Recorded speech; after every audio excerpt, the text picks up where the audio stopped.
Hello and welcome to our video tutorial on how to import your chemistry data using Microsoft Excel or other compatible spreadsheet software. This is the next best importation method after HazWasteOnline files. Laboratories will very commonly be able to provide you with your data within an Excel spreadsheet they generate. Please ensure you have yours ready before starting.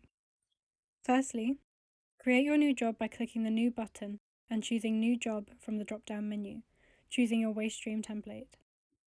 Your waste stream template can be pivotal in decreasing the time taken to import results. If you regularly order the same lab suite, making the order of determinants in your template match the orders in the lab spreadsheet will save time. Go to the Determinants Samples tab, so you are on the interface where the data will be presented. Click the Import button with the Excel icon and download determinants to Excel from the drop-down menu. Open this spreadsheet and you can see the order of your template is in the first column. Do not modify anything in this column or the unit column, as this will disrupt the import. Next, copy the data from the laboratory spreadsheet and paste it into your HazWasteOnline generated spreadsheet, making sure to paste the data into its correlating field correctly.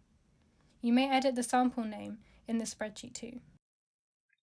Once all the data you wish to import is pasted in, highlight and copy the whole spreadsheet, making sure everything including the first two columns has been highlighted. Go back to HazWasteOnline and click the Import button again, and choose Paste Data from Excel. Paste the data into the new window and click the OK button. Your data has now been successfully imported. This concludes this video. Thank you for watching.